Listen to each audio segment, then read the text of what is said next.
Kalau kita mengeksploitasi alam dengan luar biasa, tidak terkendali, sama saja sebenarnya kita sedang menyakiti manusia. Dari kata-katanya tuh serem ya. Publish what you pay. Jadi kayak karma mengikutimu gitu kayak gitu. Kita punya 11.000 izin tambang. 90% dari 11.000 itu tidak mematuhi kewajiban harus menempatkan jaminan reklamasi.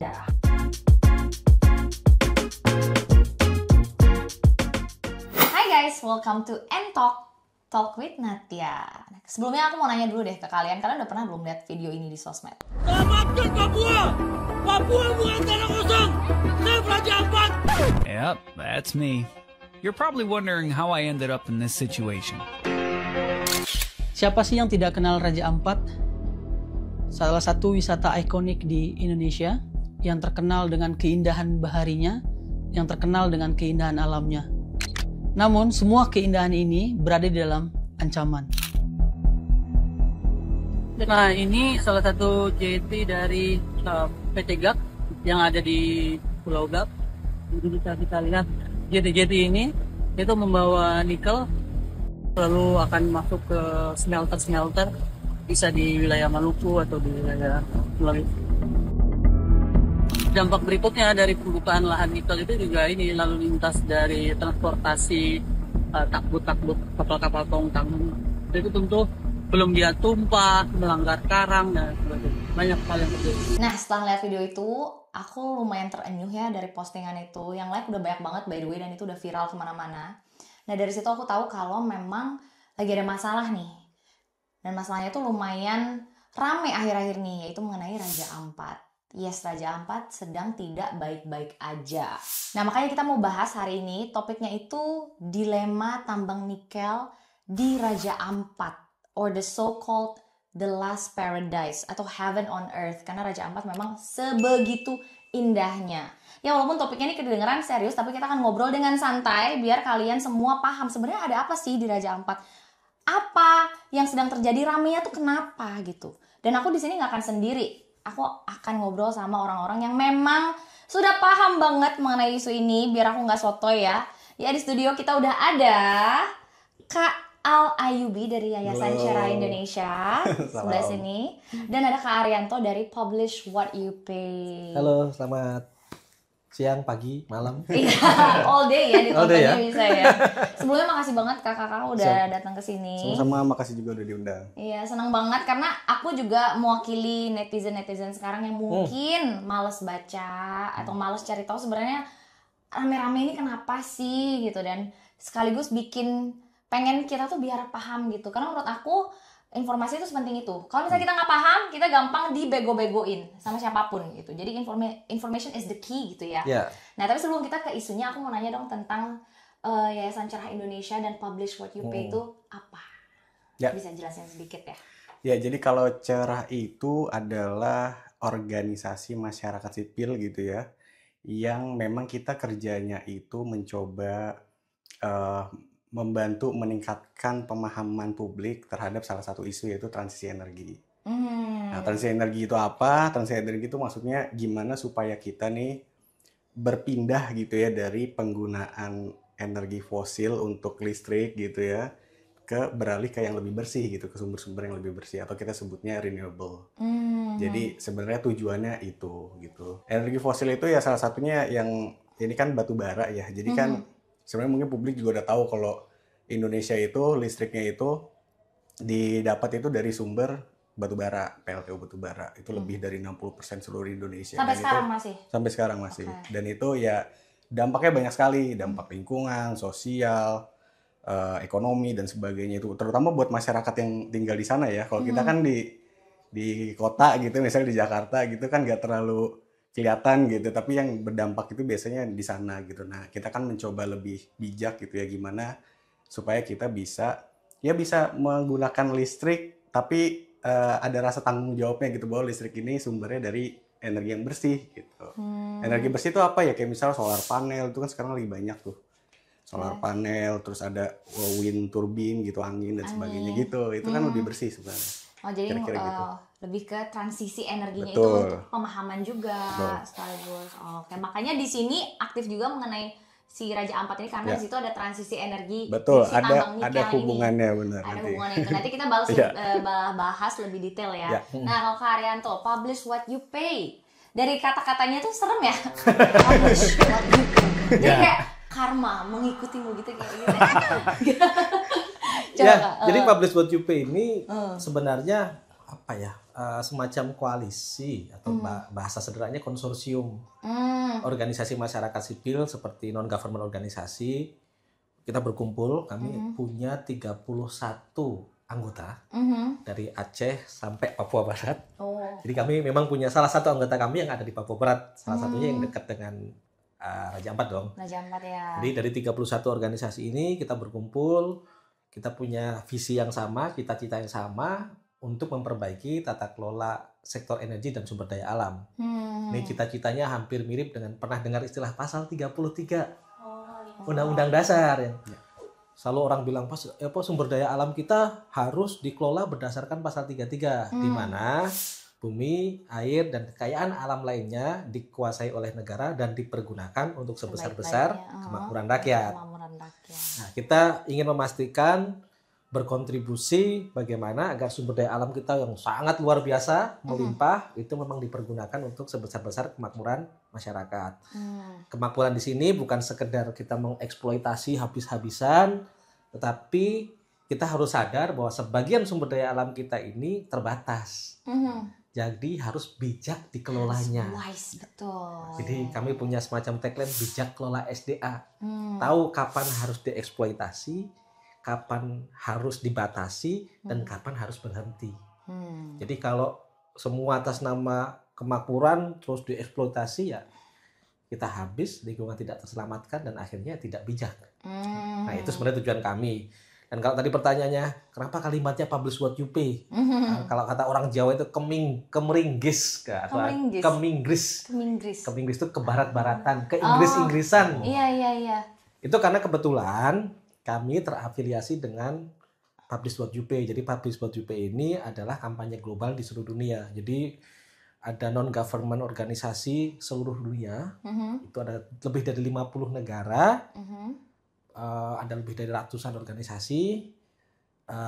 Itu punya cita yang sama bahwa sumber daya alam kita sudah sangat terbatas. Ayo kita kelola dengan baik. Jadi kami terafiliasi dengan kampanye global. Oke. Nah, kebetulan saya pribadi baru terpilih nih menjadi boardnya Oh, di tingkat global. congratulations. Jadi Semakin sibuk ya. mewakili Asia Pasifik. Jadi bagaimana kemudian kita bisa menyuarakan apa yang ada di Raja Ampat, yang ada di Konawe Utara di Sulawesi, yang ada di Morowali, dan di kawasan negara lainnya bahwa ya sumber daya alam itu harus dikelola dengan baik.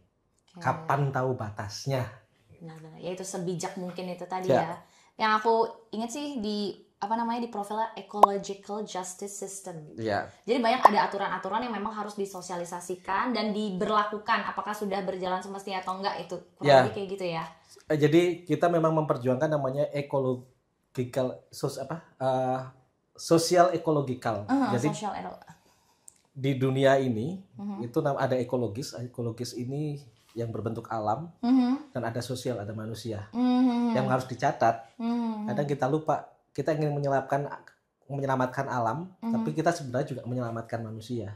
Benar, karena satu wilayah iya. yang kita selamatkan itu sosial dan lingkungan itu ada ikatan yang erat. Benar. Kita tidak boleh bahwa alam dan manusia itu punya satu ikatan. Kalau kita mengeksploitasi alam dengan luar biasa, tidak terkendali, sama saja sebenarnya kita sedang menyakiti manusia. Benar. Ya. Jadi, kadang kita lupa itu ya. Ya. Benar. Jadi kadang kita pengen babat hutan. Sebenarnya kan ketika kita membabat hutan, kita lupa bahwa di hutan itu ada masyarakat adat, ada masyarakat yang sebagian menggantungkan hidupnya terhadap hutan. Benar. Nah, kayak gitu. Wow, oke, ini baru opening loh guys. Iya. Sudah enggak simple. Oke, pertama nih kan Raja Ampat tuh dari yang aku lihat memang seindah itu. Karena aku bilang kenapa dari yang aku lihat, karena aku belum pernah kesana. Jujur aku pengen banget kesana ya sama pacar aku dari dulu. Yuk Raja Ampat yuk karena secantik itu. Tapi belum sempat kesana udah tiba-tiba rame kayak gini. Nah sekarang buat teman-teman juga yang belum pernah ke Raja Ampat mungkin kurang relate kali ya, kayak kurang tahu gitu. Sebenarnya sekarang nih ada apa sih di Raja Ampat? Emang bener Raja Ampat tuh sekarang lagi terancam, dan kalau iya separah apa?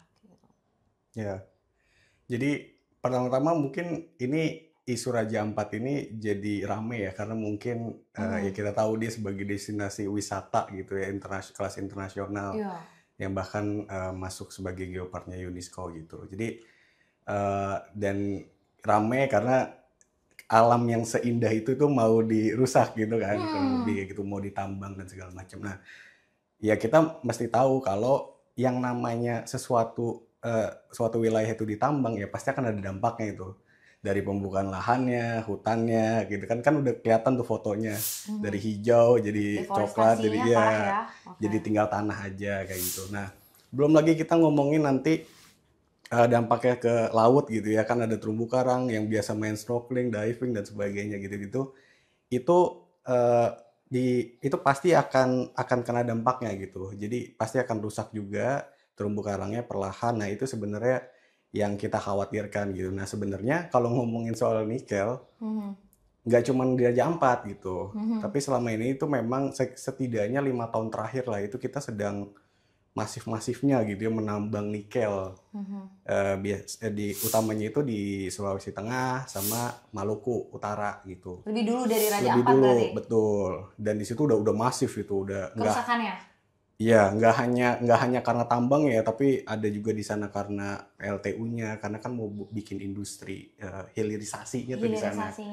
Gitu. Nah, itu kan yang sebenarnya dikhawatirkan apa yang terjadi di sana akan terjadi di Raja Ampat. Sebenarnya itu sih.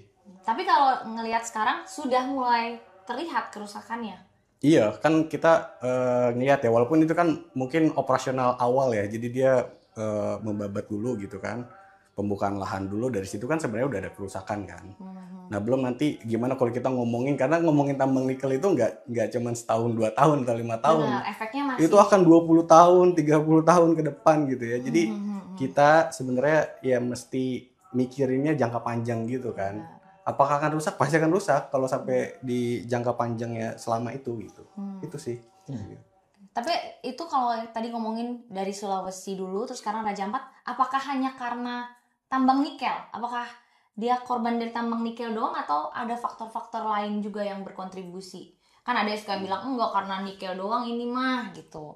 Nah, ini di Indonesia ini kan memang kita itu kebijakannya mendapatkan uangnya itu lebih banyak dari sektor ekstraktif tuh. Ekstraktif ini ya itu yang ngeruk sumber daya alam sebanyak-banyaknya untuk dijual, ada yang diekspor, ada yang digunakan sendiri gitu. Nah, selama ini kan yang kita keruk itu kebanyakan batu bara ya untuk sumber energi kelistrikan dan sebagainya.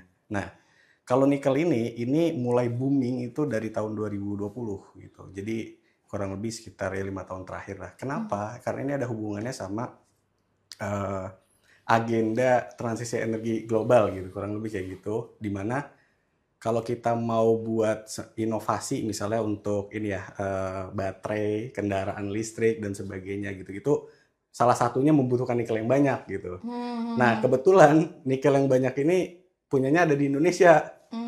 Jadi kita tuh hampir setengah dari cadangan nikel dunia itu ada di Indonesia gitu. Jadi banyaklah investasi berbondong-bondong datang ke sini dan kitanya istilahnya pejabatnya tuh welcoming gitu. Welcoming. Nah, cuman kan sayangnya kita tuh masih banyak masalah di tata kelolanya itu gitu. Sebenarnya goals-nya ya oke untuk energi yang baru itu ya sumbernya, tapi ya pengelolaannya masih sangat kurang. Jadinya disaster. Betul. Ke daerah-daerah yang dieksploitasi ini. Publish What You Pay ini kan ada organisasi yang di Papua juga. Nah, ini berarti udah melihat langsung gitu bukti nyata dari kerusakan di Raja Ampat ini, atau gimana? Kira-kira kalau bisa digambarin udah berapa persen? Jadi tuh, Pak? gini, kalau kita bicara Raja Ampat ini kan orang selalu bilang the last paradise in the world. Ya. Dan itu sudah diakui. Jadi kalau kita sering suka lihat vlogger dari negara lain datang ke Indonesia, apalagi kalau udah nontonin Raja Ampat tuh. Iya. Hampir semua vlogger yang datang ke Raja Ampat selalu bilang ini adalah the last paradise. Ini dan itu sudah diakui oleh UNESCO. UNESCO 2023 itu memberikan status geopark kepada Raja Ampat, sehingga artinya sebenarnya ada tanggung jawab yang luar biasa dari negara Indonesia ketika itu sudah dianggap sebagai situs warisan dunia ya. Benar. Yang kedua juga kalau kita baca beberapa peraturan presiden, ada beberapa peraturan presiden atau regulasi di Indonesia yang menyatakan bahwa Raja Ampat ini juga merupakan zona-zona yang terlarang sebenarnya. Mereka adalah kawasan konservasi. Nggak boleh sebenarnya. Nggak boleh sebenarnya untuk disentuh oleh kawasan pertambangan. Nah kalau ditanya apa yang terjadi hari ini di Raja Ampat, sebenarnya anggota kami ada 2 di sana sudah melihat kerusakannya. Tetapi apakah teman-teman yang di luar sana tanpa harus hadir di Raja Ampat sebenarnya bisa melihat kok.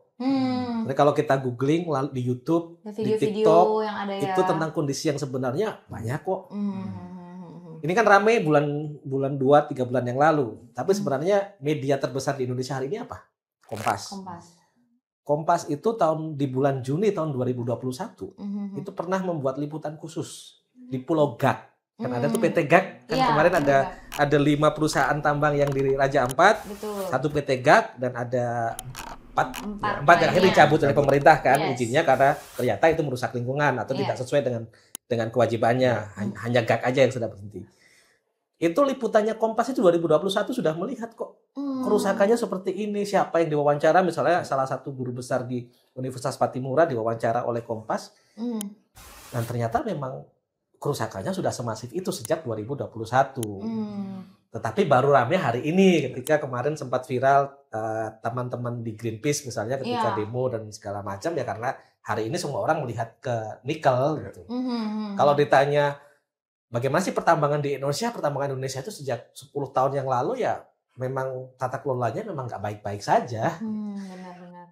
Ya kenapa ini rame? Karena satu, Raja Ampat itu the last paradise gitu. Ya. Kita sudah banyak dirusak kok di daerah di pulau-pulau di Maluku Utara, di Sulawesi Tenggara, Sulawesi Tengah itu udah banyak yang dirusak. Kok sekarang nih yang harusnya tidak boleh atas nama keserakahan manusia kan akhirnya mencoba untuk dirusak. Ini sebenarnya kan yang nggak boleh gitu. Iya. Kenapa harus Raja Ampat gitu ya? Sebenarnya bukan hanya Raja Ampat gitu kan. Kita itu kan banyak kawasan yang dilarang. Iya. Kebanyakan nikel ini kalau kita lihat itu berada di dalam kawasan pesisir dan pulau-pulau kecil. Dan di Indonesia ini sebenarnya kawasan pesisir dan pulau-pulau kecil, ini bahasa sederhana itu haram sebenarnya ditambang. Karena kalau nggak salah ada aturannya kan? Ada. 2.000 kilometer. Jadi sudah jelas nih, yang masalahnya itu kan ribuan ratusan pulau kecil-kecil itu kan udah mulai ditambang nih. Iya. Termasuk yang ada di Raja Ampat karena dia kategori pulau-pulau kecil. Nah, ini mulai ditambang di pulau kecil. Nah, problem di Indonesia ini kan penegakan hukumnya lemah. Iya. Pengawasannya sedikit sehingga ramenya udah rusak. Itu yang kami sayangkan. Ya, setelah terlambat sebenarnya. Gitu. Ya kan kalau di Indonesia kalau nggak viral nggak ditindak no viral, no justice, kan. Makanya tadi saya bilang kalau Ayubi bilang nikel ini sudah lama. Kompas sendiri itu kan sudah mengingatkan sejak 2021. Iya. Bahkan yang di Sulawesi batubara juga udah dari Kalimantan Timur kalau batubara udah dari dulu. Udah dari dulu. Di Sulawesi dari 2002. Nah, ini cerita bagus nih teman-teman ya. Public Force UP ini kan dulu di tahun 2014 sampai 2018 itu kita bekerja sama dengan KPK, Komisi Pemberantasan Korupsi. Dan tukang nangkap koruptor ini kan katanya. Tapi waktu itu kita bekerja samanya untuk pencegahan. Salah satunya sektor pertambangan. Jadi saya masih ingat tuh 2014 kita bersama-sama KPK datanglah ke Kementerian ESDM, Kementerian Energi dan Sumber Daya Mineral. Jadi kementerian ini yang ngurusi tambang nih. Kita minta tolong carikan data izin tambang yang ada di Indonesia. Data dapat kita punya 11.000 izin tambang. 11.000 izin tambang di Indonesia 2014. Filenya serumah ini penuh. Berkasnya. Oke, dari 11.000 izin tambang ini kita sama KPK sama kementerian, oke kita periksa satu-satu. Cara periksanya gimana? Administratif saja. Cek apakah 11.000 izin tambang ini sudah sesuai atau sudah melaksanakan kewajibannya sesuai kebijakan atau regulasi yang berlaku. Ceknya satu-satu? Ya 11.000 itu dong kita cek. Wow. Terus, makanya kita butuh waktu 4 tahun waktu itu kita bekerja. Oke. Hasilnya Hasilnya adalah jeng jeng jeng. 90% dari 11.000 itu tidak mematuhi kewajiban harus menempatkan jaminan reklamasi. Jadi kan harusnya itu ada salah satu kewajiban itu mereka harus bayar yang namanya jaminan reklamasi untuk melakukan reklamasi dan rehabilitasi lingkungan. 90% nggak bayar. Lolos tapi. Kita punya 11.000. Dan akhirnya 4 tahun kita bekerja, kita membayangkan ya, ini 10 tahun yang lalu. 10 tahun yang lalu, dari 11.000 itu akhirnya pemerintah mencabut lebih dari, sekarang itu hanya bersisa 4.000. Jadi ada 7.000 izin tambang yang dicabut. Itu hanya dari sisi administratif. Nah, nanti kalau kawan-kawan pemirsa sekalian, ini datanya dari mana? Kami di website kami itu ada namanya laporan, judulnya adalah laporan koordinasi dan supervisi mineral dan batu bara. Nanti bisa dilihat ini ya laporannya. Wah. Ini ada laporannya di sini nih. Di sini laporannya, silahkan download. Iya. Silahkan baca. Dari 11.000 itu akhirnya dicabut pemerintah. Dan itu sebenarnya belum selesai. Ketika belum selesai, sayangnya KPK-nya terlanjur dilemahkan. Sehingga pekerjaan kita belum selesai. Iya. Jadinya ini dong, apa sih namanya? Kayak belum selesai. Apa sih? Masih to be continue tanpa kejelasan. Sayangnya KPK sekarang nggak main lagi di isu itu.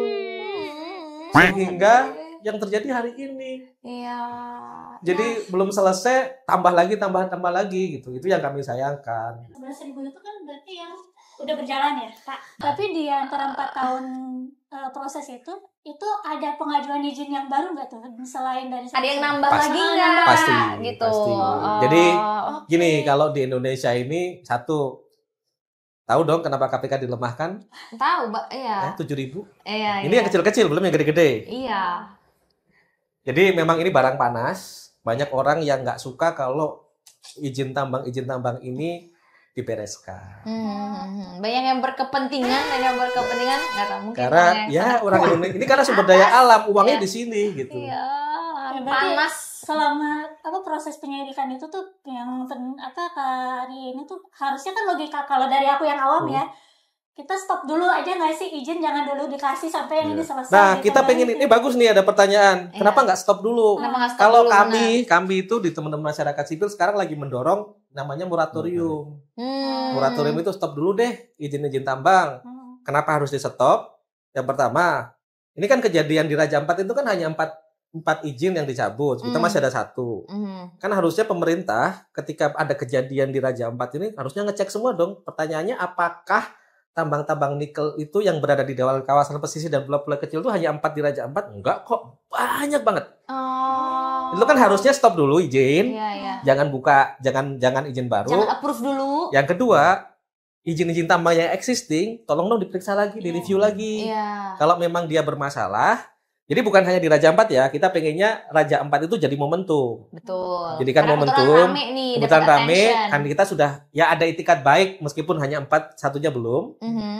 Ayo dong ini jadi momentum. Kalau memang Pak Prabowo ini kan Pak Prabowo kemarin perintahnya kalau memang Pak Prabowo punya komitmen yang luar biasa, tolong dong jangan cuma di Raja Ampat. Itu masih ada ratusan tambang-tambang yang nikel yang ada di pulau-pulau kecil yang butuh untuk dicek. Ayo kita cek, kalau memang ya tidak memenuhi silahkan dicabut. Kan sesederhana itu. Ya. Tapi belum sampai sekarang Kak, belum ada tindak lanjutnya. Ya mudah-mudahan lewat podcast ini Pak Prabowo nonton. Ayo Pak Prabowo. Semoga ya. Ayo Pak Prabowo. Takut ya. Enggak, kita kalau benar kita harus berani. Jangan takut ya. Ya buktinya Pak Prabowo bisa cabut 4. Iya, kenapa yang satu ini enggak gitu? Pertanyaannya, teman-teman tadi dengarkan sempat disebut Global Geopark yang emang udah dinobatin sama UNESCO si Raja Ampat ini. Nah, setelah dapat title itu, mungkin dari pihak luar atau kayak UNESCO gitu ngerasa ada kewajiban enggak ya untuk ikut melindungi Raja Ampat gitu? Kayak mereka punya wewenang tidak untuk ikut gitu? Campur gitulah ya. Harusnya iya ya. Jadi karena ketika suatu tempat udah diakui secara internasional tuh sebenarnya bukan hanya milik kita gitu. Secara prinsip itu milik dunia gitu. Betul. Jadi harusnya sih ya nggak cuman masyarakat di Indonesia, pasti masyarakat di negara lain juga pasti akan khawatir kan. Karena itu kan tempat yang sangat bernilai gitu dari sisi ekologisnya pariwisatanya, orang pengen sekali ke sana ya, bahkan kita belum semuanya juga nyoba ke sana ya.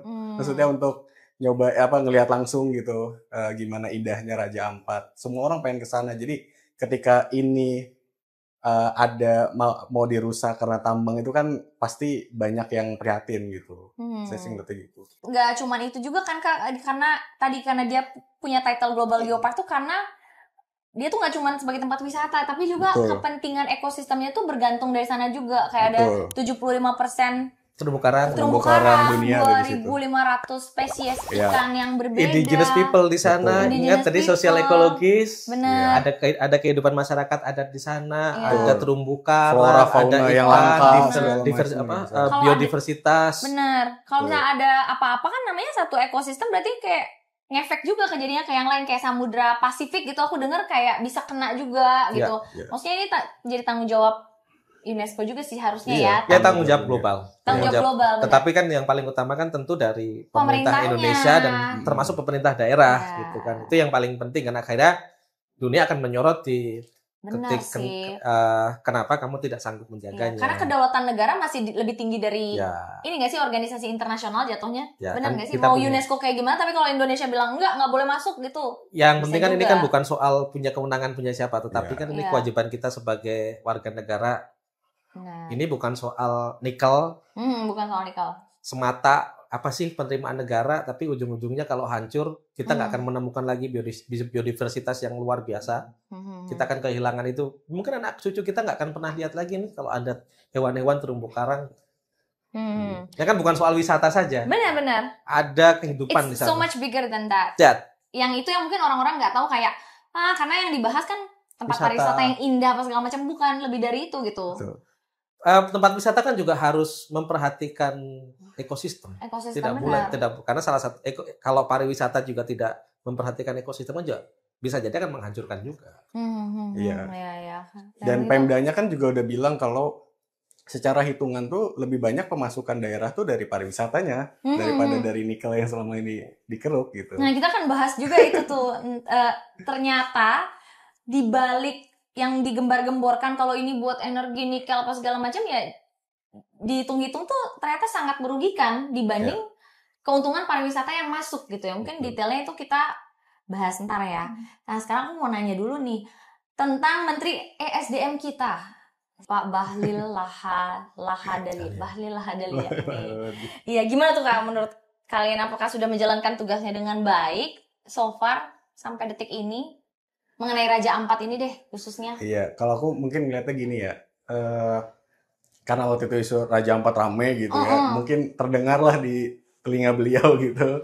Jadinya secara reaktif kan dia langsung datang ke sana gitu dan ngecek semuanya. Walaupun sempat rame juga tuh orang pada ngomentarin gimana dia berinteraksi sama warga dan sebagainya gitu. Tapi pada akhirnya kan ya diputuskan untuk dicabut 4 gitu ya. Tentu kita mengapresiasi gitu. Oh, itu setelah dia ke sana ya diputuskan dicabut 4-nya. Kan habis itu dievaluasi, dipanggil dah tuh Kementerian Lingkungan Hidupnya segala macam gitu. Terus ya udah diputuskan dicabut 4, masih sisa 1 gitu. Nah, tapi sebenarnya kan ini kita ngelihat bahwa berarti kalau ini nggak rame, berarti itu akan terus jalan kan gitu ya selama ini.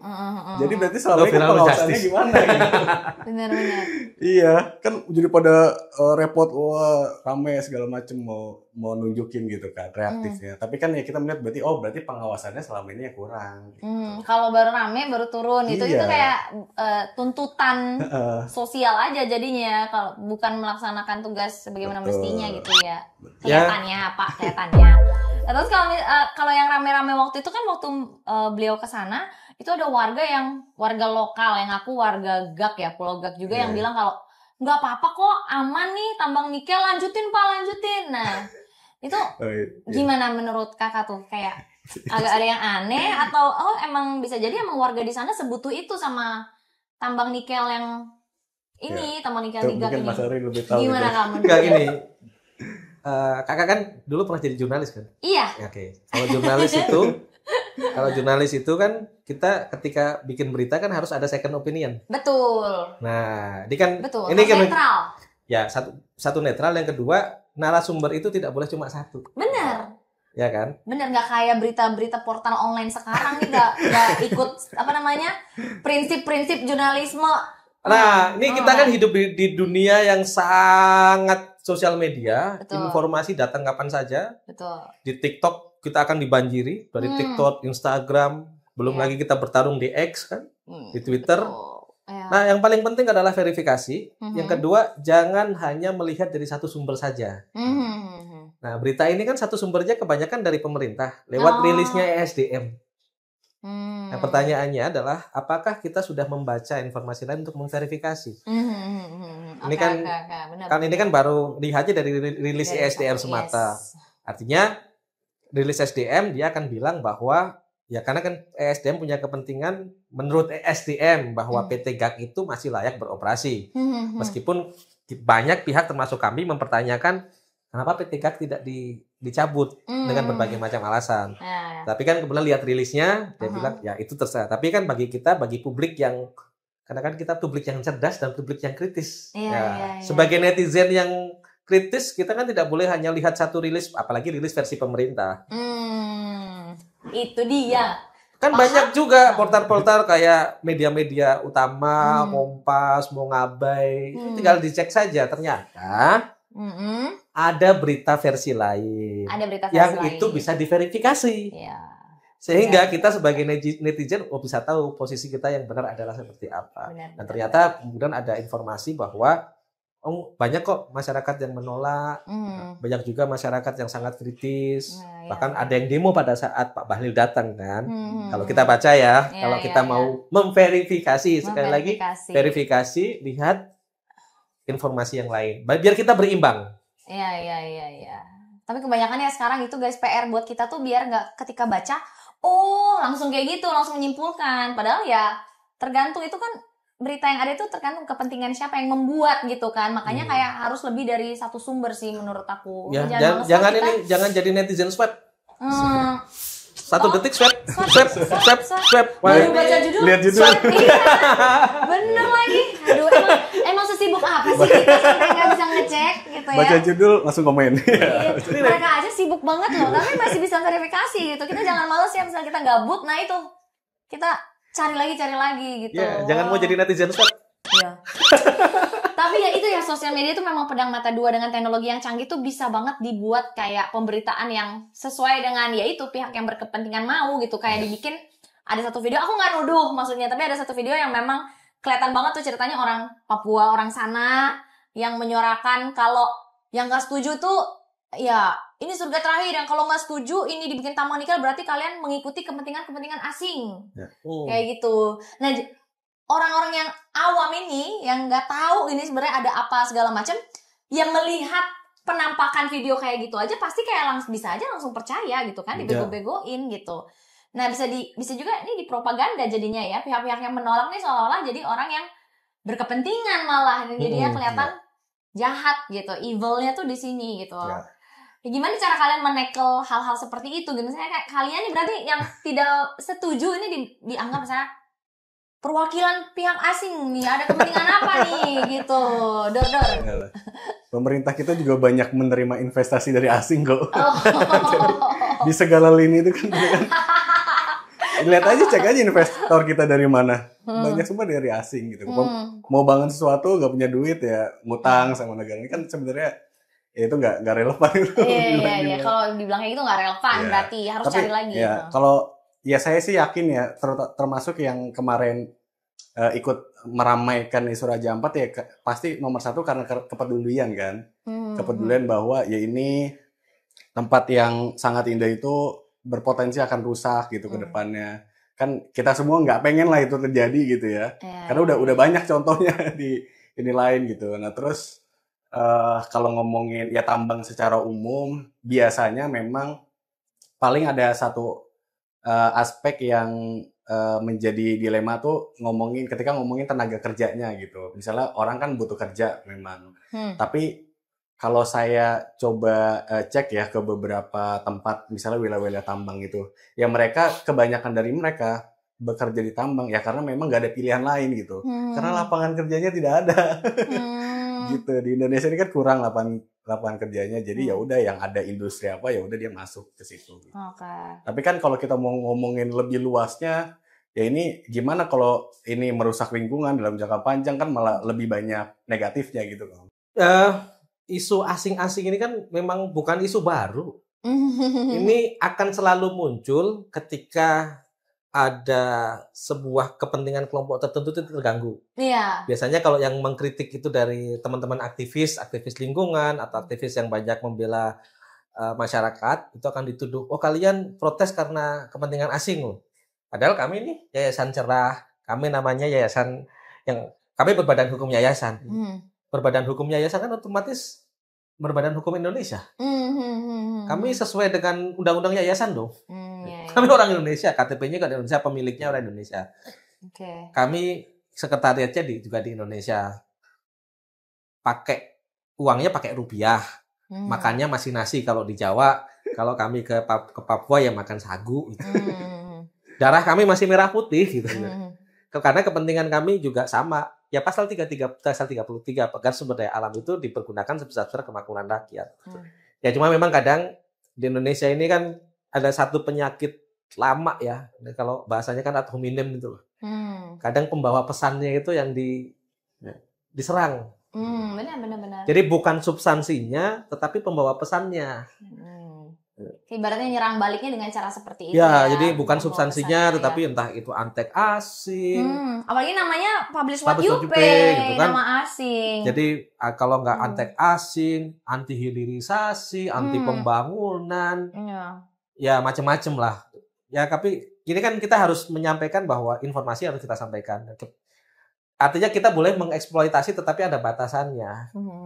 Ini kan ulang rame-rame ini kan karena nikel dianggap. Jadi kalau kita ini meminta moratorium izin nikel misalnya, karena tadi kita mikir tolong deh di review dulu, jangan langsung tambang semua, tolong dicek lagi. Seolah-olah berarti kamu tidak anti renewable energy kan? Karena renewable energy renewable energy butuh EV itu untuk solar panel, untuk kendaraan listrik. Nggak support itu. Pengen Indonesia makin mundur ya. Nah, gitu. Padahal kalau kita buka datanya, misalnya nikel di Indonesia untuk industri EV misalnya, itu cuma 10% kok. Kecil ya. Lainnya itu untuk industri yang lain, untuk stainless steel, untuk industri yang lain. Sendok, garpu, panci. Dan segala macam. Jadi ya cuma 10%. Yang 90% itu nggak ada hubungannya sama transisi energi. Betul. Gitu. Kak, itu faktanya ternyata. Ya, kayak kirain gitu. kalau dari ini gede banget. Tapi dari situ kan kita bisa melihat bahwa kita mengeksploit, kita ngambil nikel itu untuk apa sih? Apakah sebesar-besar kemakmuran rakyat? Kalau melihat ternyata, kayaknya kalau di pulau-pulau kecil itu kita tahan dulu deh. Sebaiknya kita selamatkan pulau-pulau kecilnya dan pesisirnya. Daripada nggak seberapa misalnya secara penerimaan negara, ya kenapa harus dieksploitasi? Berarti nggak, ya itu tadi kalau dari Publish What You Pay sendiri kayak ngelihat itu tidak sejalan gitu kan sama sekali, dan kerugiannya jauh lebih besar ya. Ya, dan kerugian itu nggak hanya dilihat misalnya dari penerimaan negara saja loh, tetapi misalnya kerusakan lingkungan itu ternyata lebih besar. Kalau hari ini misalnya kenapa sih kemarin di Timah itu sampai berapa ratus triliun gitu kan? Itu kan 271 triliun itu kan bukan ngitung uangnya, tetapi bahwa ketika kerusakan lingkungan itu divaluasikan, nilainya itu lebih besar dari segitu. Dan kedugaannya kalau yang Raja Ampat ini sampai 300 triliun rupiah kerugiannya dari tambang nikel. Ya, dari ngitungnya dari kerugian lingkungannya. Jadi kalau lingkungan ini divaluasikan, jadi kan misalnya gini, di situ ada terumbu karang. Terumbu karang ini kalau divaluasikan, kalau dihitung nilainya kan inavaluable maksudnya. Benar. Mereka kan sebenarnya nggak bernilai. Lebih mahal dari itu sebenarnya. Tapi kalau harus biar ada gambaran nih orang-orang, kalau nggak ada duit gitu ya, gambaran duit kayak nggak kebayang mereka separah apa gitu. Kebayang ada angka 300 triliun. Oh, separah itu ya, kayak gitu. Walaupun bukan dalam bentuk duit, guys, maksudnya. Nah, kalau dibandingkan sama keuntungan sendiri nih yang dibilang pemerintah dengan adanya tambang nikel itu, gimana perbandingannya? Keuntungan sama kerugiannya? Iya, itu kalau misalnya kita mau coba masukkan aspek-aspek lain ya, valuasi lingkungan dan sebagainya. Tapi bahkan misalnya untuk menghitung berapa sebenarnya penerimaan kita terhadap pure dari tambang aja. Kalau misalnya yang di beberapa daerah lain gitu ya, kayak Sultan sama Maluku, itu kelihatan bahwa daerah tempat itu dikeruk itu pun nggak dapat banyak sebenarnya. Dan udah banyak kayak kepala daerah yang menyuarakan itu, bahwa kita cuma dapat segini dari misalnya pendapatan tambang itu sekian triliun, tapi yang dapat buat daerah itu cuma berapa miliar gitu. Berarti kan cuma berapa persen aja kan. Saya contohkan Sulawesi Tengah. Sulawesi Tengah itu adalah salah satu provinsi penyumbang devisa terbesar juga di Indonesia ini. Bapak Presiden bilang ada 570 triliun dari pajak yang bersumber dari industri smelter yang ada di Sulawesi Tengah. Tapi coba Bapak-Bapak bayangkan, setiap tahun DBH itu kami hanya mendapatkan 200 miliar. Ya itu sebenarnya yang disayangkan juga gitu. Jadi benefit atau manfaat dari tambang nikel ini juga masih dipertanyakan. Bahkan kalau di Raja Ampat sendiri sekarang peruntungan dari pariwisatanya itu setahun 150 miliar. Dan itu masih belum maksimal. Katanya potensinya kalau dikembangkan itu bisa mencapai 853,6 miliar per tahun. Hampir 1 triliun kalau dimaksimalkan. Tapi belum dimaksimalkan karena ada tambang nikel sudah terancam punah ini. Berarti yang ada bukannya keuntungan, tapi itu kerugian yang kalau divaluasikan itu sebesar 300 Ya, kita triliun. mikirnya mau jangka pendek atau jangka panjang itu aja. Iya. Karena kalau jangka pendek, ya pasti nikel itu cepat. Jangka pendek ya. Tapi kan nikel satu pulau itu habis dalam waktu 10 tahun dan kita besok nggak punya pulau lagi kok. Iya, aduh sedih banget. Kalau dibilang nikel itu mungkin ada nih, ada data namanya dari portal data ekstraktif, itu ada PT GAC, itu bisa ketahuan berapa produksinya dan berapa yang dihasilkan. Memang lumayan kalau untuk setahun misalkan dia akan mencapai angka T. Gitu kan. Oh, nyampe angka T? T. Okay. Produksinya kalau kita hitung-hitung ya, tapi nanti kita bisa cek datanya. Okay. Tapi kan itu kan terbatas. Satu pulau itu paling nggak nyampe 10 tahun habis itu. Iya, oke. Sementara kalau pariwisata itu bisa sampai beranak cucu gitu ya, kan. Nilai yang lainnya, biodiversitasnya dan segala macam yang tidak dimiliki oleh tambang. Ya, dan ingat, pulau jika sudah habis kan nanti ada tailingnya bermasalah, belum nanti polusi udara. Dan yang tadinya warna hijau tuh jadi kuning-kuning kayak bekas. Ya, dan ingat pertanyaannya kan ini sebuah pulau, kemudian misalkan menghasilkan tambang menghasilkan penerimaan negara yang terima di daerah itu kan ini, yang royalti yang namanya gini, tambang itu kan kemudian diproduksi, produksi kemudian dijual. Kalau nikel itu yang kemudian akan masuk ke negara itu dihitung dari royaltinya. Royaltinya itu nggak nyampe 10%, berapa persen, 1 atau 3% saya lupa. Oh, oke. 3% aku saya lupa. Nanti dicek lagi 3 atau 4% dari nikel itu royalti itu yang kemudian itu kembali ke negara. Yang lainnya balik ke perusahaannya. Dan itu kecil sebenarnya kalau untuk level daerah yang akan dikembalikan ke daerah dibandingkan dengan ya tadi banyak hal yang makanya ini kita mau bicara jangka pendek atau jangka panjang. Nah, sayangnya rata-rata pembuat kebijakan di Indonesia ini berpikirnya tidak jangka panjang. Jangka pendek. Jangka pendek. Atau sederhananya aja tadi, misalnya kalau ngomongin tambang di pulau kecil yang ada di tengah laut gitu, kira-kira limbahnya mau dikemanain tuh? Iya. Ayo. Ya pasti ke laut itu. Dibuang laut. Dan bukan hanya di pulau ini, nanti akan nyebar kemana-mana. Iya. Laut kan nyebar. Iya, laut kan satu ya. Walaupun kan dibilangnya berapa kilometer tuh, 30 kilometeran gitu ya. Tapi kan namanya laut kan ke bawah arus segala macam dan itu pasti habitatnya akan terganggu.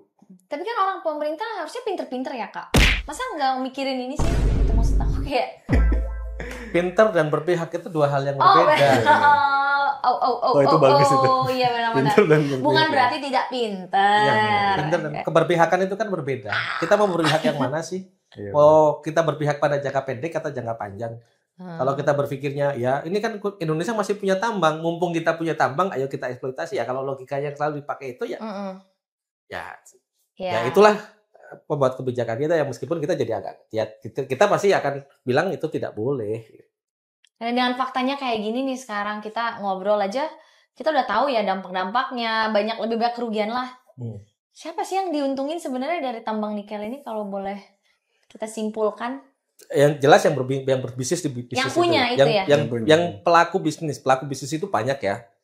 Karena kan yang namanya tambang itu ada value chain. Value chain itu ini yang nambang, terus pasti ada yang menyediakan alatnya. Kemudian di situ penyedia jasa itu tadi ngeruknya. Ada yang ngeruknya, kemudian ada yang mendistribusikannya, ada smelternya kalau habis ini jadi masuk ke smelter. Ada ada yang punya kapalnya. Semuanya akan menikmati itu. Nah, pertanyaannya kan dari semua perusahaan di value chain itu, pertanyaannya siapa pemiliknya? Kan tinggal dicek aja. Jadi teman-teman gampang saja lihat aja di misalnya kalau PT GAC. PT GAC itu kan anak perusahaan Antam. Nah, kalau sudah banyak tuh siapa saja pejabat yang sudah ada. Itu baru satu PT. Kan kita lihat lagi PT Nikel ini ada yang namanya Minerba Data Indonesia. Modi nih ada di sini nih. Kita klik aja nih yang namanya website Modi Minerba Data Indonesia. Tinggal cek perusahaan aja ini milik siapa dan segala macam. Ya itulah mereka yang akan diuntungkan. Ya orang-orang inilah yang diuntungkan. Wah, yang jelas rakyat sana sih enggak sih, indigenous people-nya enggak sih. Menurut aku ya kalaupun tadi ada beberapa orang yang protes karena ini merupakan mata pencarian mereka juga sejak ada. Tapi yang diingat ya, ini seringkali ada opini atau argumen yang menyatakan bahwa tambang itu bisa menyerap lapangan pekerjaan. Nah iya. Satu yang harus dicatat, kadang masyarakat sekitar ini tidak punya pilihan. Jadi misalnya ya, Morowali ini kan sekarang menjadi industrial park untuk nikel. Awalnya kan awalnya memang itu daerah agraris, sawah, untuk nelayan, bertani dan segala macam. Kemudian datang tambang. Semuanya sekarang nih orang bertani udah nggak bisa bertani karena nggak punya lahan.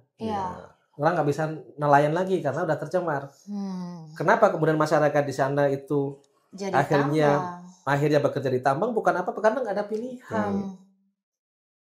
Jadi lapangan pekerjaan itu karena tidak ada pilihan. Kalau ditanya mereka maunya kembali lagi ke zaman dulu gitu.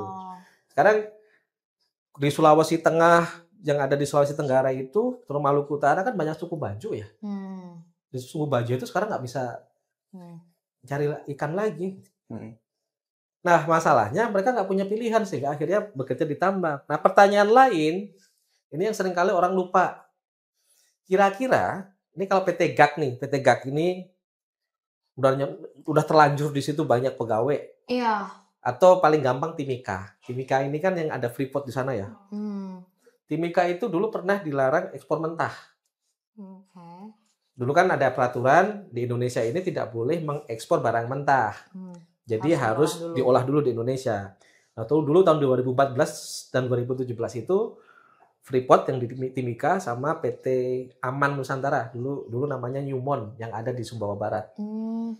Itu pernah di stop 6 bulan karena mereka belum mengolah dalam negeri. Itu namanya Sumbawa Barat dan Timika itu jadi kota mati. Karena tidak tahu lagi ketika tambang itu berhenti.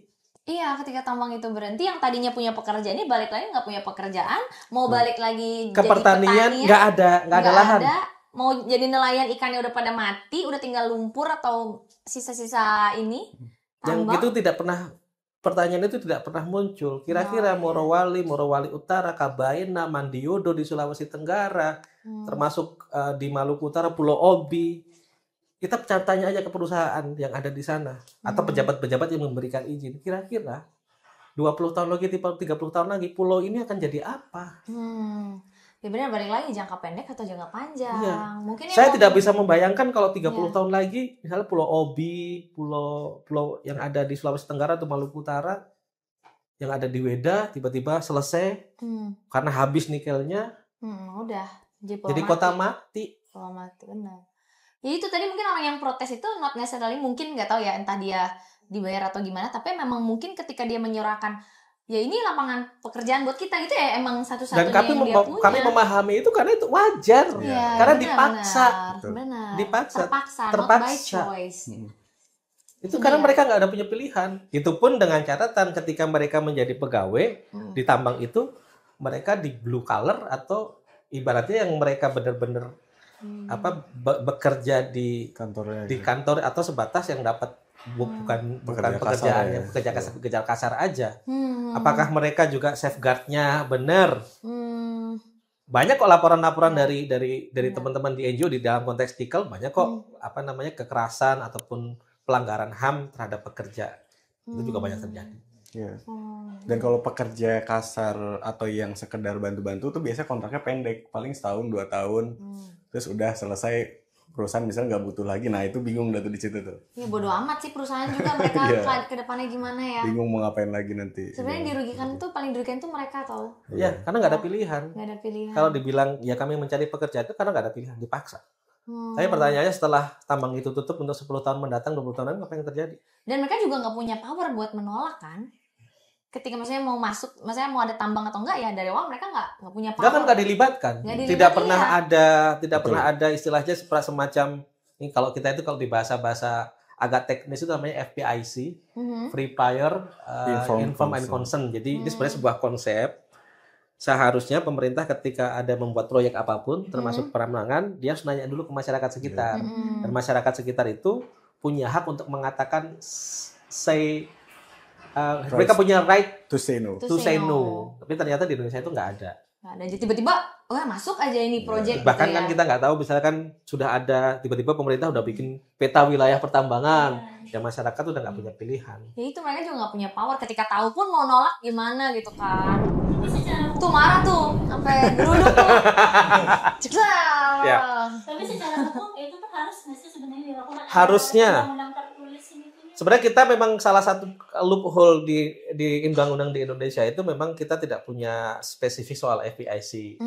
Tetapi seharusnya ketika kita bicara soal penetapan wilayah pertambangan, wilayah izin usaha pertambangan itu memang harus ada partisipasi masyarakat yang seringkali itu tidak dilakukan. Siapa sih Kak yang bertugas untuk mengawasi ini aturan-aturan ini benar atau tidak? Apa sudah dilakukan atau tidak dan segala macam gitu?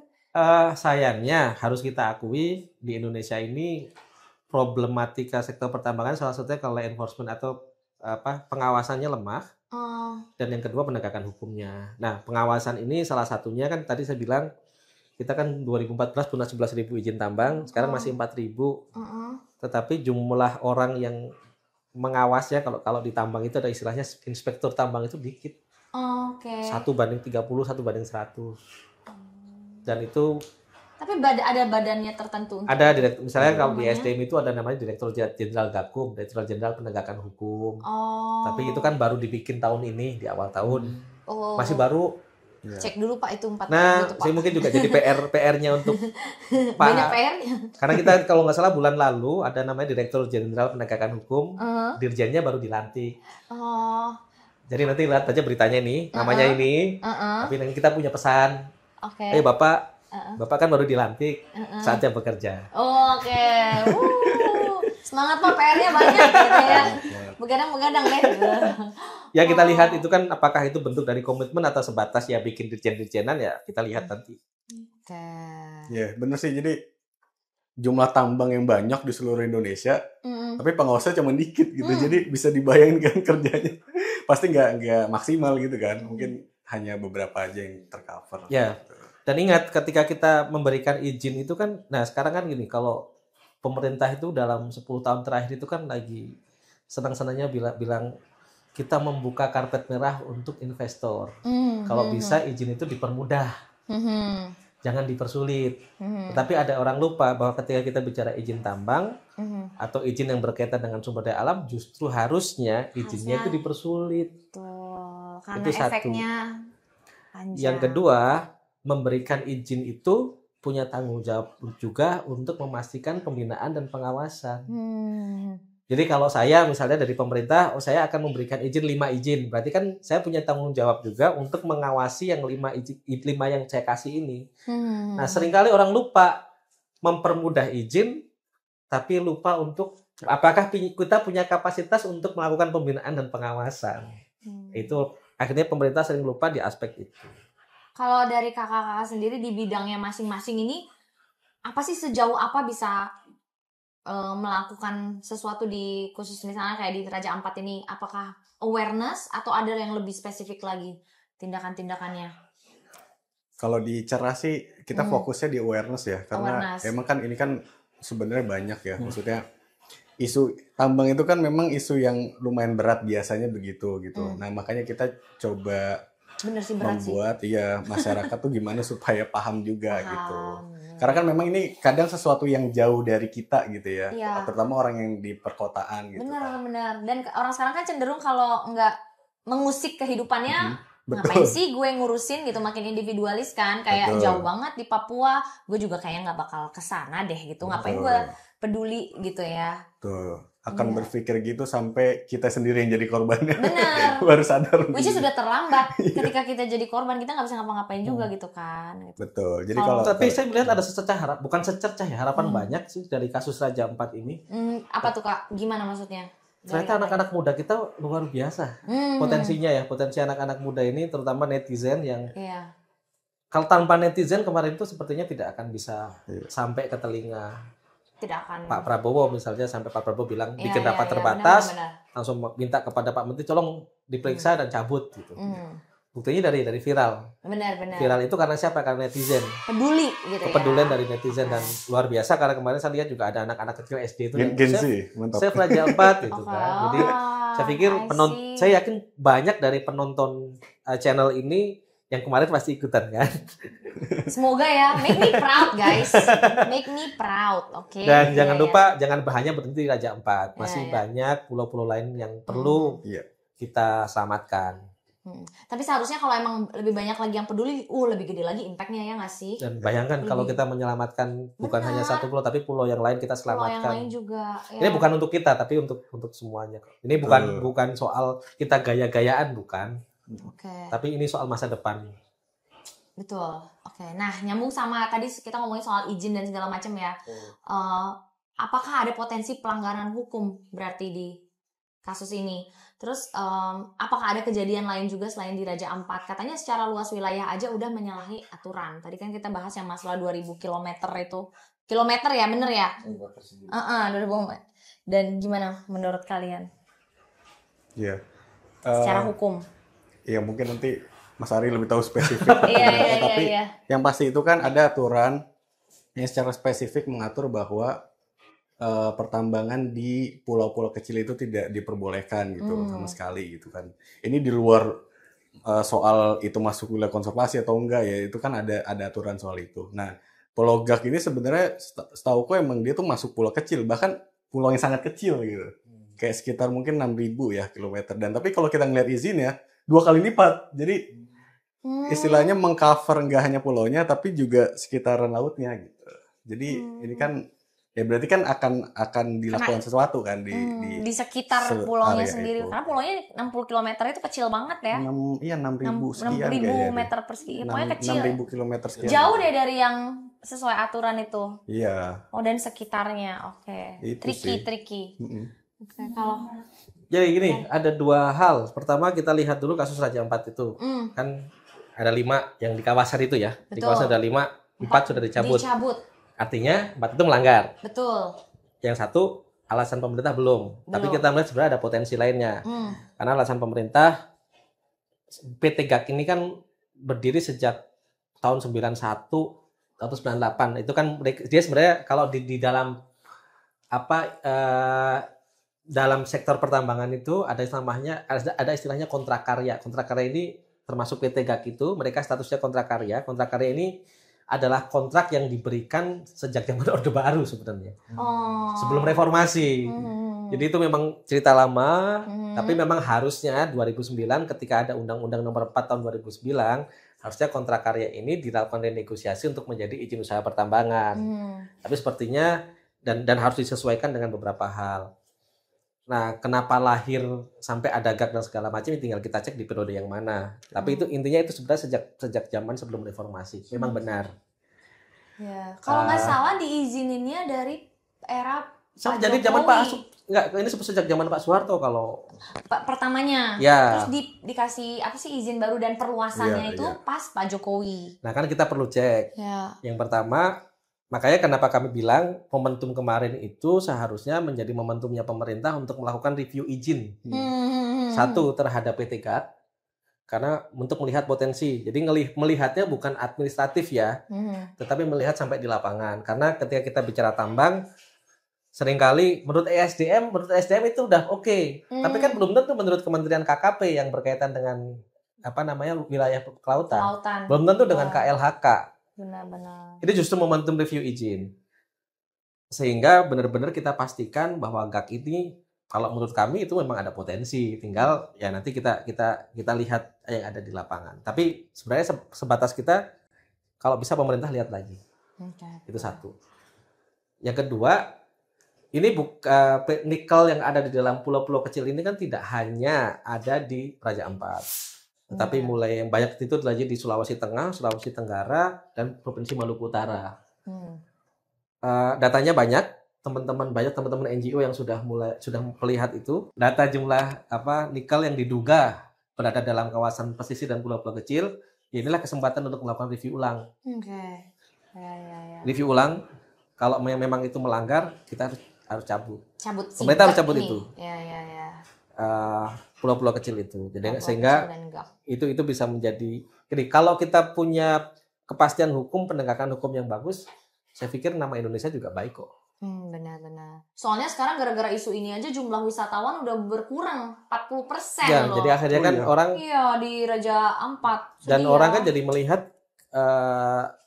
Kalau saya mau nambang, kalau misalnya ada pengusaha-pengusaha baik yang ingin menanamkan investasi kan jadi takut. Jadi takut karena ternyata investasi di Indonesia yang lebih itu adalah investasi yang kotor, bukan investasi yang baik. Jadi kita hanya akan mendapatkan investor-investor buruk, bukan investor yang bersih. Padahal kita kan ingin mendapatkan investor bersih. Jadi pesannya itu jangan hanya mencari investor, tapi kan kita butuh investor yang bersih. Betul. Karena balik lagi sustainability jangka panjang gitu. Betul. Tapi berarti izin itu sebenarnya nggak cuma dari ESDM doang ya? Enggak kan, itu kan lintas sektor. Lintas sektor. Jadi izin itu lintas sektor. Kalau berkaitan dengan kelautan atau perikanan dia harus di KKP. Berkaitan izin lingkungan AMDAL-nya ada di Kementerian Lingkungan Hidup. Kalau dia berada di kawasan hutan berarti di Kementerian Hutan. Belum lagi di tata ruangnya. Nah itu semuanya harus dilihat. Katanya nggak ribet-ribet, udah approve. Itu yang kita nggak mau. Iya, takutnya kan kayak gitu kan. Aduh. Tapi ini momentum saja sih, harusnya itu kesempatan kita Raja Ampat, PT GAK, yang selanjutnya pemerintah jangan hanya berhenti di PT GAK atau 4 provinsi, tapi ayo dong lihat lagi yang berada di lewat kawasan pesisir. Apalagi sudah banyak banyak kok misalnya putusan MK, putusan nomor 35 garis miring PUU 12 tahun 2023, MK sudah bilang ya memang nggak boleh tambang dalam pulau-pulau kecil. Terus beberapa kasus misalkan di beberapa blok tambang di Sulawesi Tenggara itu yang menang juga. Di masyarakat menggugat dan oleh Mahkamah Agung dimenangkan. Oke. Ini kan tinggal pemerintah berani atau nggak berani saja. Jadi semua di tangan Pak Prabowo dan menteri-menterinya ya. nih. Cus. Wah, tapi kayak kalau misalnya boleh nggak sih dipertanyakan kalau ternyata enggak juga, kenapa nih gitu?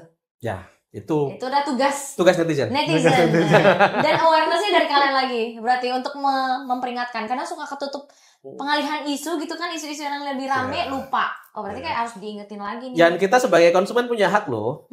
Kita sebagai konsumen itu punya hak loh, misalnya kita punya hak kalau misalnya ya kita harus akui ya, kita kan juga kita masih pakai laptop, kita masih pakai HP. Tapi kan kita punya hak juga memastikan bahwa HP kita, laptop kita, baterai kita memang berasal dari nikel yang bersih. Bersih di sini bukan tidak ada pelanggaran HAM, tidak ada kerusakan lingkungan. Dan sekarang memang beberapa negara-negara seperti Uni Eropa misalnya, mereka sudah mulai tuh memastikan bahwa mereka tidak akan mau beli nikel-nikel yang berasal dari yang kotor. Nikel-nikel kotor. Jadi kalau mereka nggak mau beli nikel-nikel kotor. Apalagi yang mengorbankan banyak. Betul. Ada juga tantangan bagi pemerintah. Kalau pemerintah nggak mengubah caranya, maka nikelnya cuma akan numpuk, nggak laku.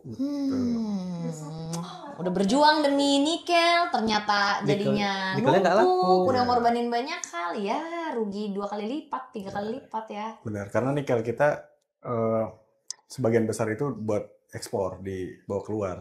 Jadi kalau nanti nggak ada pembelinya, nah itu kan yang repot. Iya, apalagi udah berita di mana-mana nih, hasil dari tambang nikel, cek gitu kan. Wah, ternyata. Makanya hati-hati itu pemerintah, yuk.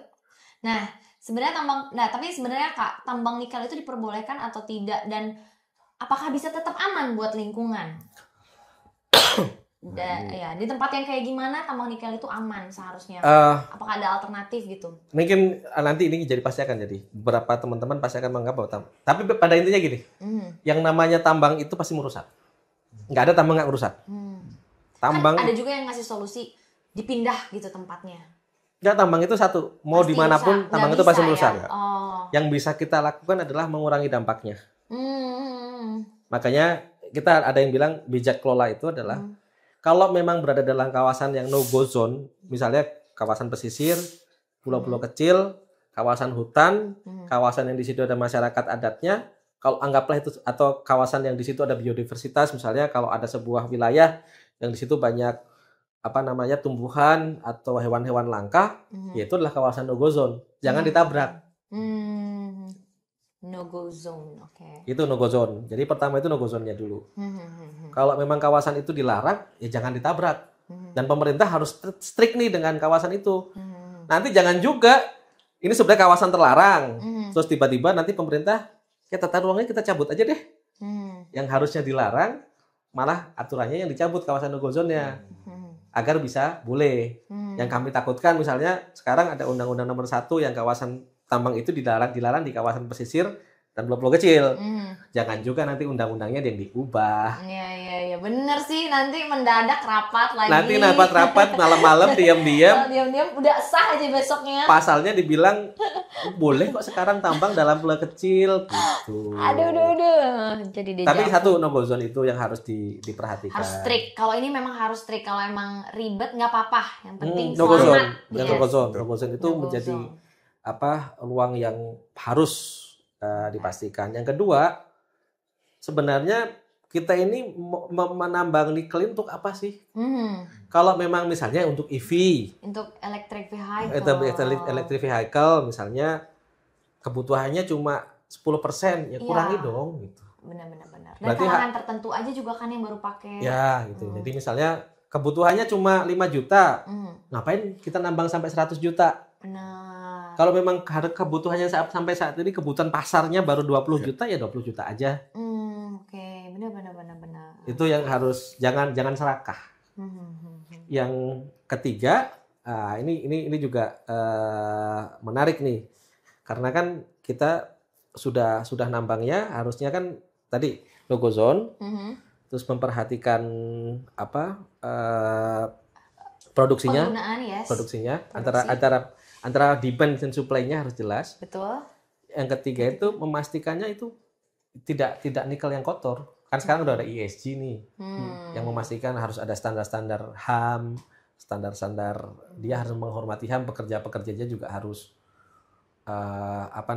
tidak boleh ada kekerasan di dalam, tidak boleh ada dalam tanda kutip perbudakan yang modern. Terus dia tidak menggunakan merkuri, harus menggunakan safeguard dan lain-lain itu dilakukan. Kan sekarang ada ESG kan banyak standarnya. Ya itu seminimal mungkin. Meminimalisir. Kalau kita pilihannya, kalau memang pilihannya sebaiknya nggak nambang, ya nggak nambang aja. Terus kalau misalnya nggak nambang, nanti alasan si nikel untuk EV ini bisa diganti apa? Misalnya nggak sekalian gitu nggak nambang. Ilmu pengetahuan kan berkembang. Oke. Iya. Banyak inovasi, research, development. Dan orang lupa ini kan transisi itu kan harus ada batasnya. Ini kan namanya transisi energi kan harus batasnya. Bukan untuk selamanya kan. Kan kita harus punya target kapan kita akan, kalau untuk kebutuhan, ternyata nikel masih bisa digunakan UV, tapi untuk sampai tahun berapa? Karena gini, yang seringkali orang tidak tahu, ini kan bukan sekedar nambang nikel kan. Setelah nikel, kemudian dibikinlah namanya di hilirisasi itu kan ada industri lanjutan. Betul. Ada diolah, bikinlah namanya smelter yang ada di Morowali, ada di Weda. Dan di Morowali sama di Weda ini untuk mengolah nikel mentah itu biar jadi barang setengah jadi, itu ternyata masih pakai PLTU. Jadi tujuannya dekarbonisasi sebenarnya pakai masih lagi kotor. Nggak konsisten ini ya. Benar. Ya ini kalau bisa nggak usah, mending nggak usah gitu. Iya. Dan nikel kita tuh udah kebanyakan sebenarnya, udah membanjiri global gitu loh. Dan jadi harganya turun. Karena istilahnya kita nih banyak sekali produksi nikel Lebih gitu. banyak barang daripada Iya, ininya, value-nya turun Iya, jadi sampai value-nya ya. turun. Oh, Jadi dalam gitu. 3 Itu tahun fakta baru betul, betul. aku tahu. Dalam 3 tahun terakhir itu harga nikel itu jatuh signifikan. Gara-gara siapa? Gara-gara Indonesia. Gara-gara terus-menerus ya produksi Baru dan produksi. nggak tahu dipakai buat apa gitu ya. Sementara Ya kerugiannya makanya kan kalau terus. kita kan kemarin bilangnya udahlah di moratorium itu kan bukan untuk mencabut semua izin kan. Kalau kita satu izin-izin yang bermasalah tolong direview lagi. Tinjau Nah lagi. sementara kita nggak usah ada izin baru karena cukup kok. Stop dulu sebentar untuk nge-review, untuk Betul. meninjau. Betul. Oke. Nah kalau ada alternatif dari sebenarnya yang cocok untuk di Indonesia, ada saran nggak Kak? Energi terbarukan yang sebaiknya dipakai atau diaplikasikan di Indonesia tuh kayak gimana yang aman? Nah, itu ngomongin energi terbarukan, ini yang sayangnya nggak dimaksimalkan sama pemerintah kita gitu. Jadi Indonesia ini kan secara geografis itu sebenarnya sangat diuntungkan gitu. Kita punya panas yang merata gitu ya, terus panjang tahun gitu kan. Jadi sebenarnya energi seperti solar panel tuh harusnya dimaksimalkan tuh. Di genteng-genteng tiap rumah itu harusnya ada tuh. Gitu. Oh, oke. Itu kan yang di Eropa udah melakukan itu, masalah kita malah enggak gitu kan. Terus karena ya itu kan energi yang gratis kan dari sinar matahari, daripada kita cuma kepanasan tapi nggak dapat manfaatnya kan sayang-sayang gitu. Kenapa kita belum teknologinya belum Belum siap? Banyak hambatannya. Jadi ya istilahnya mungkin kalau dari sisi investor perizinannya sulit, terus banyak masih dibatasi. Penggunanya juga agak repot. Panas, tidak begitu menguntungkan. Bisa jadi. Nggak digaspol gitu. Dan sifatnya kan kalau misalnya solar panel kan istilahnya kita punya kemandirian juga kan. Jadi sumber energinya punya kita gitu. Oh, mungkin karena itu. Jadi kita Ya bergantung. sebenarnya kita bisa hanya mau ke titik optimal atau enggak effort kita gitu. Iya. Mungkin alternatifnya ke sana dulu ya, solar panel itu yang paling dekat dan paling possible. Kalau ngomongin energi kayak gitu. terbarukan. Daripada kita terus ngebakar batu bara, PLTU-nya asapnya kemana-mana, polusi udara kan Jakarta kan dikelilingi itu nih PLTU gitu. Kita kan ngerasain sendiri ya polusi di Jakarta gitu ya. Orang suka ngiranya kabut padahal itu polusi gitu. Kemauan aja sih sebenarnya, kemauan dan komitmen politik di Indonesia itu komitmen aja. Tapi komitmen bukan sekedar pidato ya. Komitmen yang langsung dibentukkan dalam bentuk implementasi. Itu bisa kok. Banyak kajian dari kawan-kawan NGO itu yang menunjukkan bisa kok. Kalau sebenarnya tenaga surya itu cukup kok untuk beresin Sulawesi dan terbarukan ISR ya terbaru itu Sulawesi dan NTT itu cukup dengan pembangkit listrik tenaga surya. Kajiannya udah ada, eksekusinya. Ya kadang versus kepentingan. Nah, karena kan juga pasti ada kepentingan juga kan. Misalnya, ternyata masih ada pengusaha-pengusaha yang pro batubara yang pengennya, kalau nanti batubara saya nggak bisa produksi gimana nih? Itu ya yang susahnya ya. Terus cara investasi asing nih, kan tadi pemerintah, setahu aku tuh pemerintah Indonesia tuh membuka investasi asing untuk fosil kayak batubara tuh mudah. Tapi buat energi terbarukan apakah sama sebenarnya yang buat investasinya tuh ya udah siapa aja mau gitu, atau semudah itu, atau emang pasti energi terbarukan ini tuh ada peraturan khusus yang bikin investor tuh jadi mikir beberapa kali gitu buat. Ada yang masih di PLN ya. Jadi kalau itu kan ya kita ngomongin kayak sistem kelistrikan kita gitu. Kalau kita kan selama ini makanya dari PLN gitu ya. PLN yang memonopoli lah istilahnya gitu. Nah, jadi kalau misalnya kita mau pakai sumber energi alternatif gitu kayak solar panel, kita mesti ngajuin izin dulu tuh. Ngajuin izin bahwa kita mau melakukan ini. Terus kalau misalnya mau dimasukin ke sistem listrik PLN-nya, nah itu mesti ada aturannya secara detail tuh, ada kayak gitu sih. Dan ada batasannya kayak gitu-gitu. Ya dengan kata lain kan memang salah satu tantangan terbesar ini kan karena kita kan masih dimonopoli oleh PLN. Sistem kita kan memang di PLN. Nah, kemauan PLN untuk menyerap yang renewable berenergi lebih banyak, nah itu masih menurut kami sih belum optimal. Oke. Nah, kebetulan kan aku salah satu netizen yang hanya bisa menyimak nih, nggak bisa ikut terjun langsung kayak kakak-kakak langsung menyuarakan gitu ya dan membantu. Apalagi ada yang tadi yang di Raja Ampat sekaligus memantau dan segala macam. Nah, apa sih pesannya buat aku dan teman-teman di rumah yang hanya bisa mungkin menonton, membaca, gimana caranya biar kita bisa terlibat, membantu sebisa kita gitu, pesan buat kita. Ya, ini mungkin kaitannya juga ini ya, jadi cerah itu kan kenapa kita mendorong yang namanya transisi energi ke renewables, karena kita ngerasain sendiri dampak dari yang disebut climate change gitu kan. Kayak kita ngerasain pemanasan global, bencana alam di mana-mana segala macam, dan itu yang kita yakin juga dirasakan sama semua orang gitu.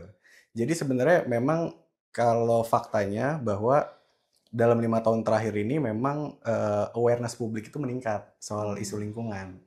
Beda mungkin sama generasi-generasi sebelumnya, nggak terlalu gitu. Apalagi kita kan banyak dapat informasi dengan mudah diakses ya.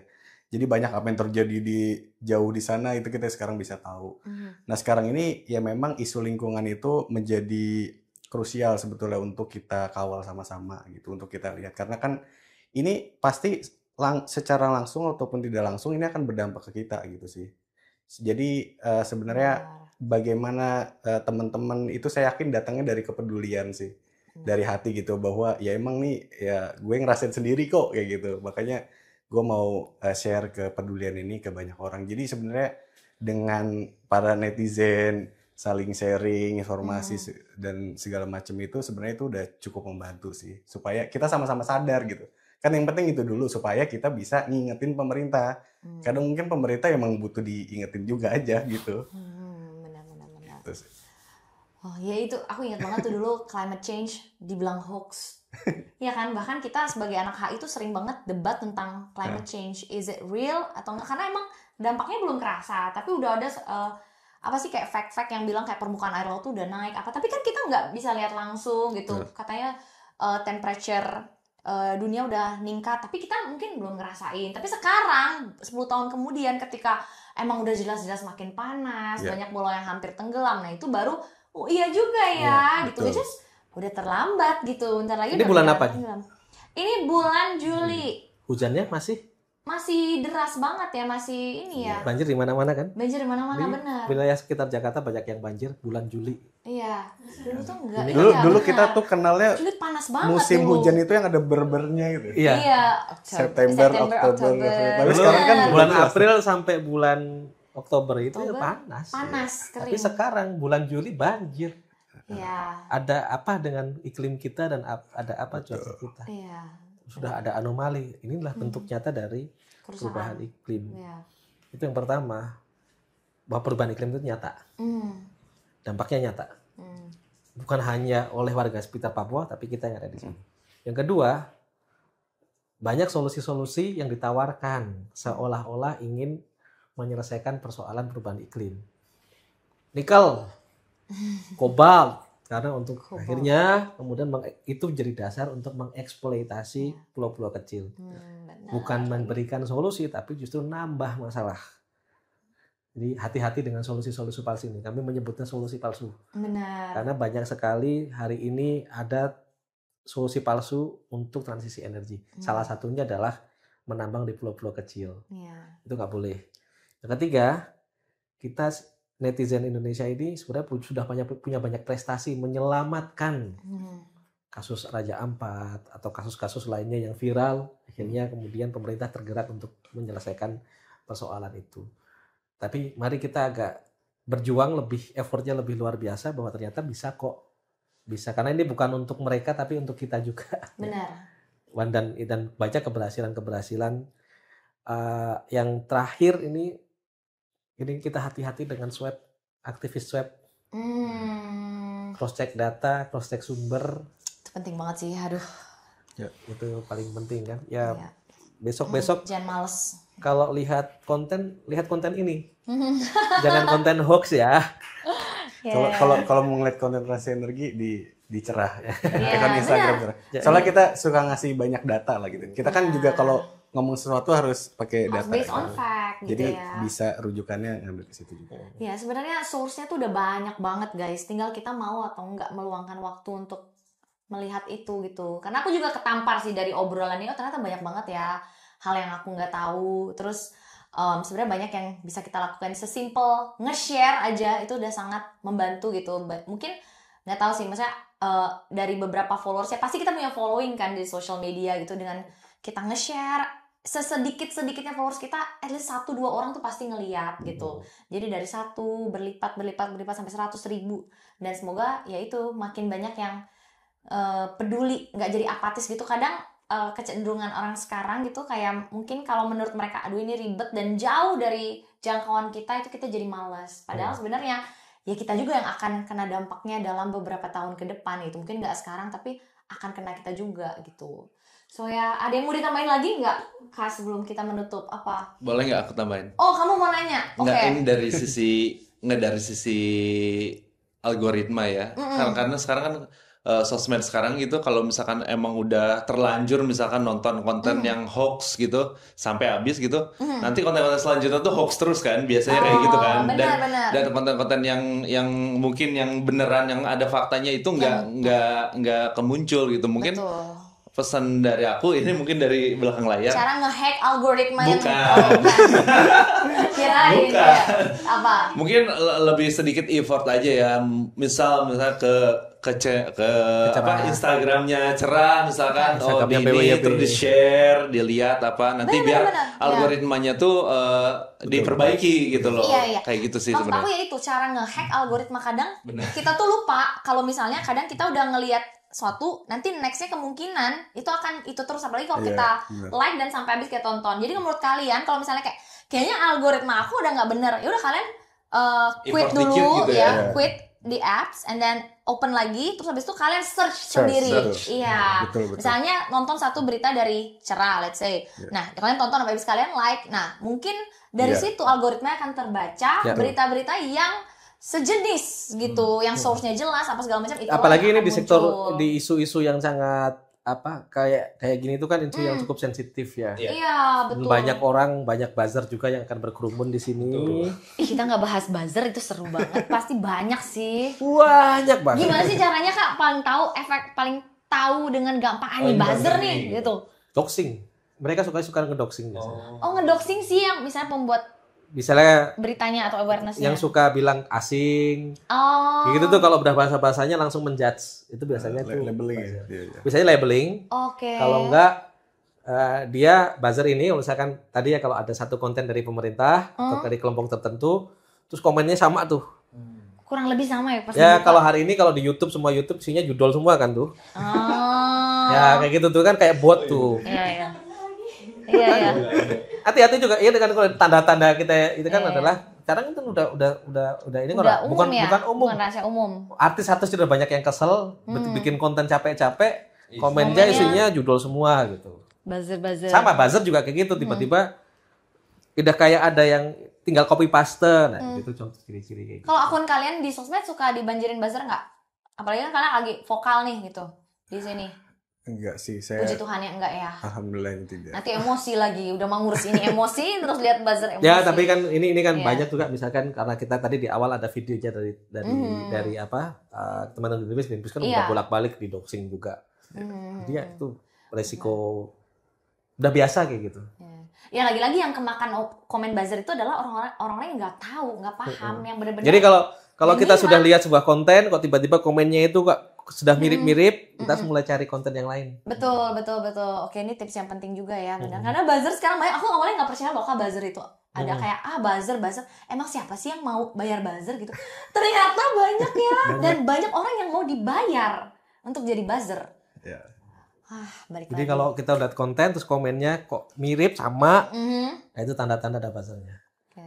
Kita harus mulai kayaknya saya perlu ada ini deh, Opening penyeimbang, line. opening line. Penyeimbang, oke. Itu Biar kita juga punya perspektif lain gitu. oke. Ada yang mau ditambahin lagi nggak Kak? Apa cukup sekian? Ini sebenarnya nggak awam-awam banget ya jadinya, tapi seru. Iya, karena emang ujung-ujungnya nih nggak bisa ngebahas di permukaan doang gitu biar paham gitu kan. Iya. Nah intinya kita bakal kawal sampai semoga bisa dicabut izinnya di Pulau Gak dan pulau-pulau kecil lainnya, nggak cuma di Gak doang. Semoga merembet ya. Ya intinya kita kawal bareng-bareng, jangan sampai hilang, rame di awal doang tapi terus lama-lama hilang. Terus juga ada next solusi ada isu next solusi palsu yang ditawarkan pemerintah nuklir buat transisi energi. Berarti next itu yang harus kita kawal bareng-bareng. Wah, ini menarik juga buat diobrolin. Atau mau dibahas? Itu menarik. Itu menarik. Iya. Ya tadi saya bilang, kan kita bertransisi energi, seringkali yang muncul itu solusi-solusi palsu. Ya benar, solusi palsu tadi. Nikel yang kotor, tiba-tiba deforestasi dan lain atas nama transisi energi. Oke. Ya mungkin jadi next pembahasan benar. tentang solusi palsu dan Tentang bagaimana cara kita sebagai warga negara yang baik untuk tahu mana yang palsu, mana yang asli dalam transisi energi. Apakah ada episode 2? Komen kalau kalian butuh pembahasan ini, karena aku juga pengen tahu kalian tertarik atau enggak dan apa yang kalian dapat dari diskusi kita kali ini. Ya semoga intinya bermanfaat sih, dari awam jadi paham anjay gitu. Karena aku juga jujur dari hari ini thank you banget loh, aku jadi pengen cari tahu lebih banyak lagi gitu. Nggak cuma baca-baca headline doang, nggak cuma swipe doang gitu jadinya ya. Ya thank you banget buat Kak Ayumi dan Kak Arianto hari ini untuk semua ilmunya, insight-nya, dan semoga apa yang kalian perjuangkan itu berhasil. Ya, dan semoga tercapai.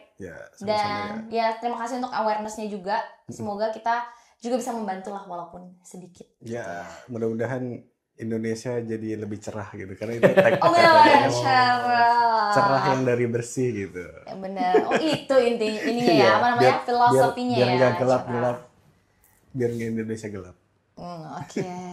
Oke guys, sekian hari ini. I'll see you guys on the next episode. Jangan lupa share karena ini penting banget. Jangan lupa share, like dan subscribe. Dan ini kalau misalnya mau tahu info-info lengkap tentang isu ini atau isu-isu lingkungan lainnya, transisi energi, social and ecological justice system seperti yang kita omongin tadi, boleh di follow, nanti ada di description box juga semua info-info tentang Kak Arianto dan Kak Yudi dan organisasi mereka. So ya, bye-bye.